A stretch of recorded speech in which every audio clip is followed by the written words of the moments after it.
Welcome to Folktales by T. Dockers had always lived in the busy city where life moved fast. Cars honked all day, tall buildings covered the sky, and people were always in a rush. She was a smart and curious young lady, but she had never been to her parents' hometown. Her parents had always told her about the quiet village where they grew up, but they never took her there.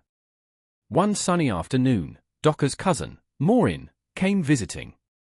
Maureen was full of energy and excitement, and her stories about the village made Dockers curious. "Dockers," Maureen said one day as they sat chatting in the living room, "you are missing out. Oh, the village is so peaceful and beautiful. People are kind, the air is fresh, and life is simple over there." Dockers raised an eyebrow. "Are you sure? What is there to see in a small village? I bet it's just farms and trees." Maureen laughed. "You will never know until you visit. Let's go together, it will be fun." Dockers thought about it for a moment. Her parents had always spoken fondly of the village, and maybe it was time to see it for herself. When she told her parents about Maureen's suggestion, they were thrilled. "It's a good idea," her father nodded. "It is time you know where you came from. The village is your home too." Docker's mother supported him. "It will help you understand your roots and traditions. Go see for yourself." So, with her parents' approval, Dockers and Maureen packed their bags and set out for the village.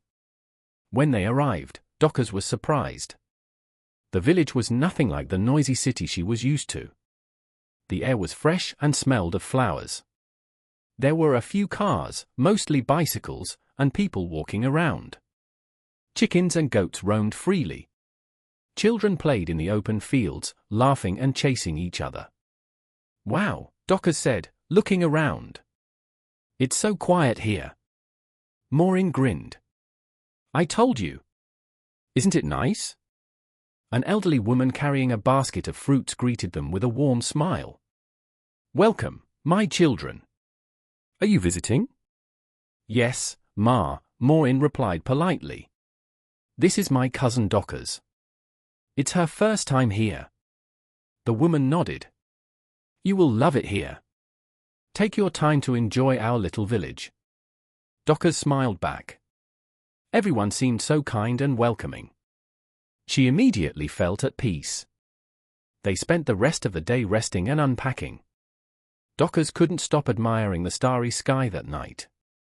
Unlike the city, where lights from buildings covered the stars, the village sky was clear and full of twinkling stars. "This place feels so magical," she exclaimed to herself as she fell asleep. The next morning, Maureen suggested they explore the village. A young boy named Nosa volunteered to show them around. Nosa was about 10 years old, full of energy, and knew every corner of the village.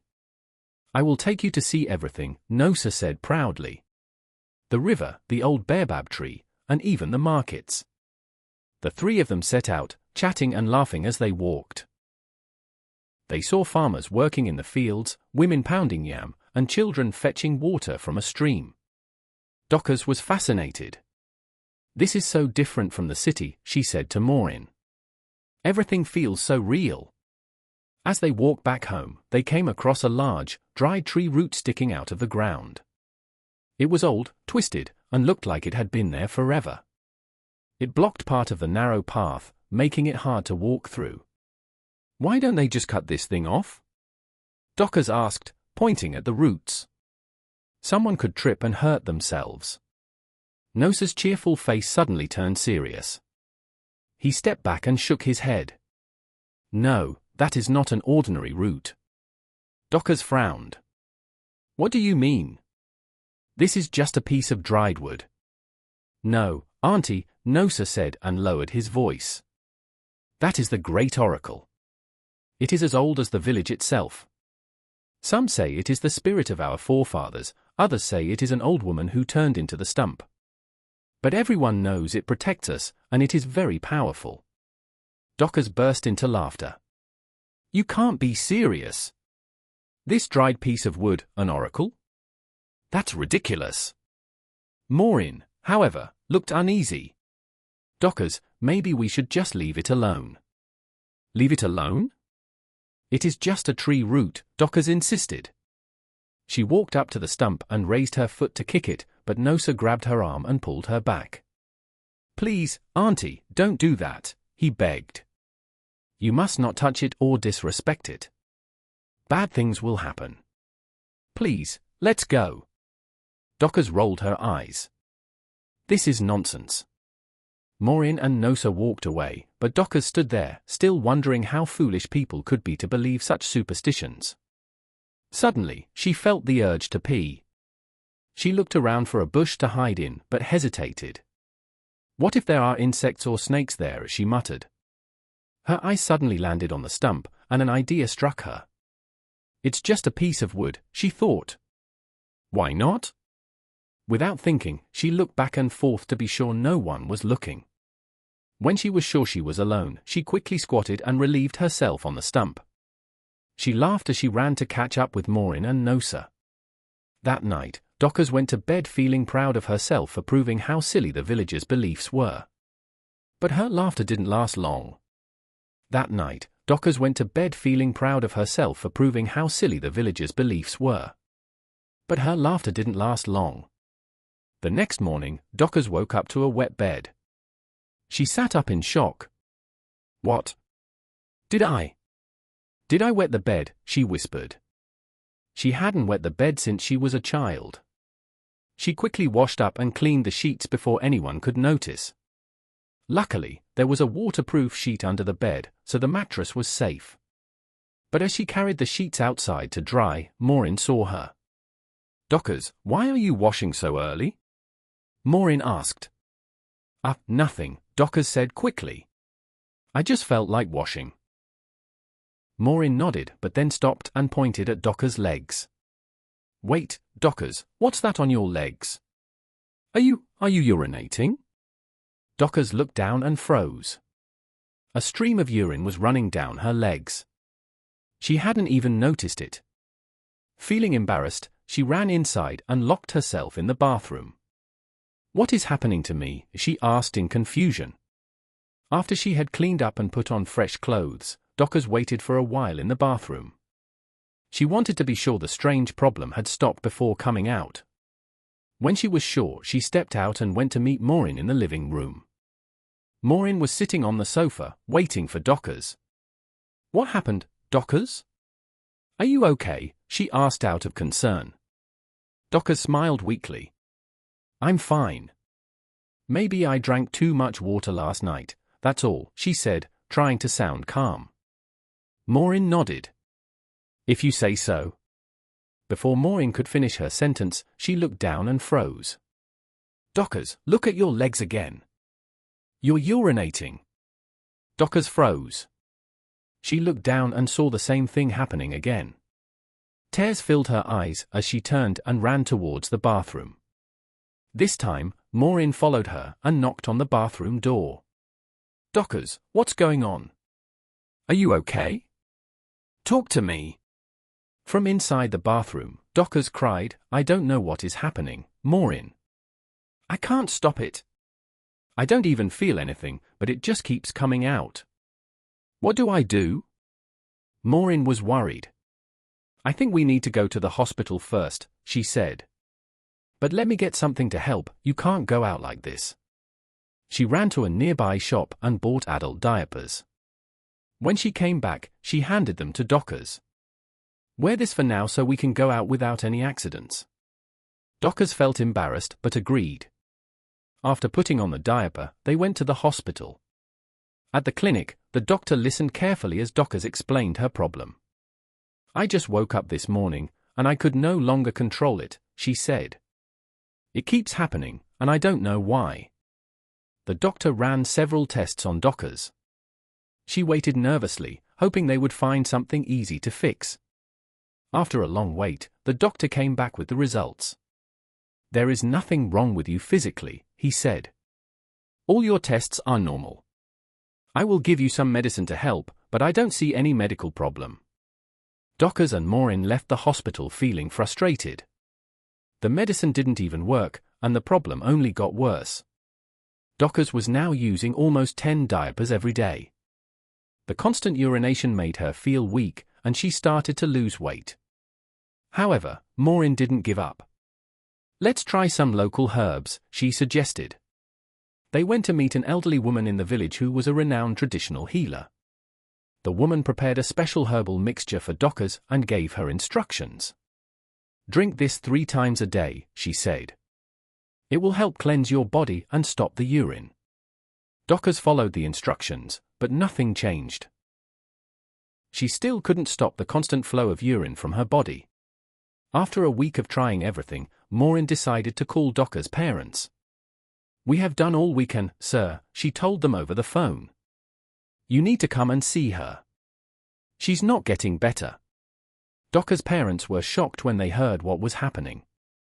They packed their bags and rushed to the village immediately. When they arrived, they found Dockers looking pale and weak. She had lost a lot of fluids and looked tired. Dockers' mother broke down in tears. "What is happening to my child?" she cried, holding Dockers tightly. Her father's heart broke as he saw his daughter looking helpless. "We need to find a solution. We can't let this continue." Dockers' father decided to seek advice from an old friend in the village. The man listened to the story and then said, "Take her to the shrine." This problem did not start in the city, it started here in this village. The oracle should know what is wrong. But Dockers' father hesitated. "I don't believe in such things. What could the oracle possibly do?"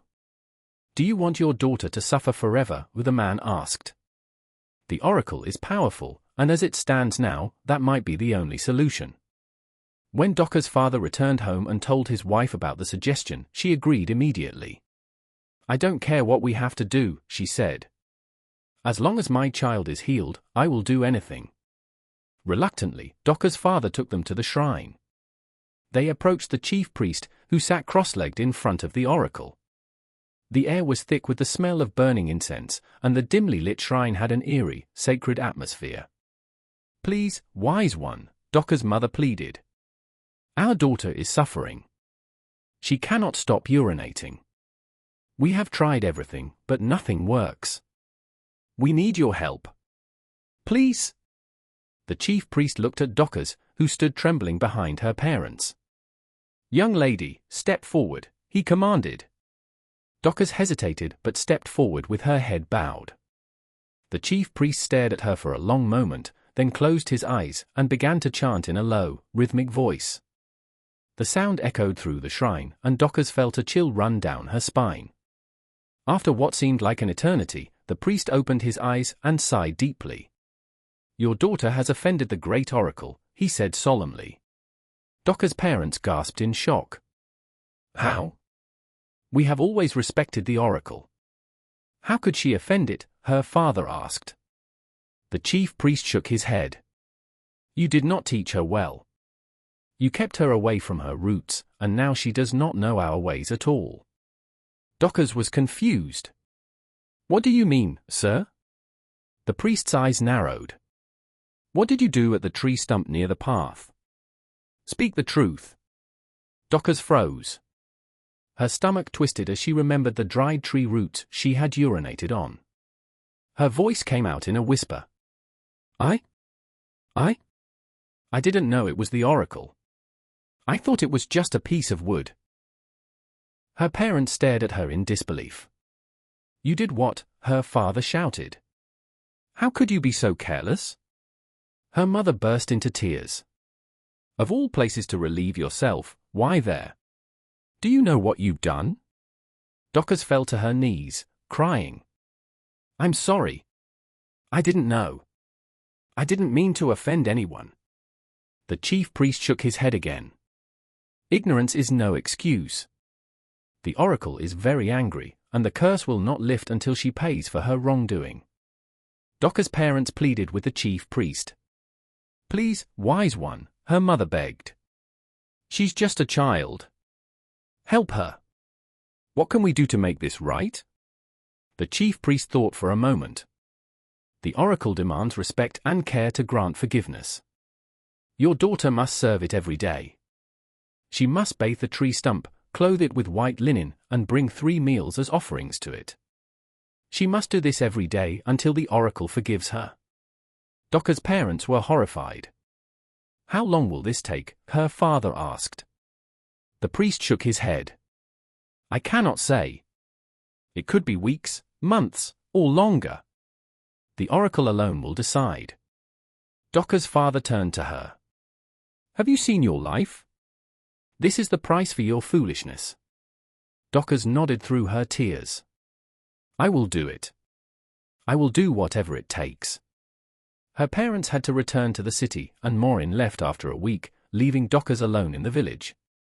Docca's was occupied with her daily task of serving the oracle.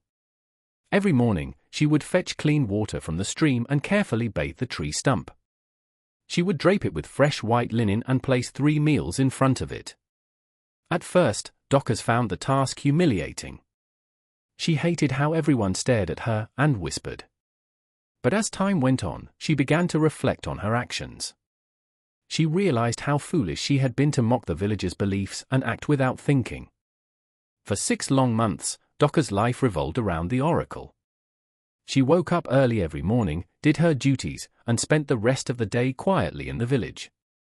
Then one morning, Docca's woke up and noticed something strange. Her diaper was completely dry. At first, she thought it was a mistake, but as the day went on, she realized she was no longer urinating uncontrollably. Could it be? She thought hopefully. She dressed quickly and went to the tree stump to perform her duties. As she finished, the chief priest appeared. The oracle has spoken, he said. It has forgiven you. You are free to go. Docca's couldn't believe her ears. She fell to her knees. Thank you. Thank you so much. Docca's wasted no time. She called her parents and Maureen to share the good news with them. They were overjoyed and told her to return to the city immediately. As Docca said goodbye to the village, she felt nothing but gratitude. Thank you for teaching me. I will never forget what I have learned here. When she returned home, her family welcomed her with open arms. They could see how much she had changed. From then on, Docca's parents made sure to take her and her siblings to the village regularly. They wanted them to know their roots and understand the importance of their culture. Docca's never forgot the lesson she learned. She became more respectful of cultures and traditions and was always careful with her actions. Thank you for reading this story. Kindly share your thoughts and give it a thumbs up. Subscribe for more interesting stories.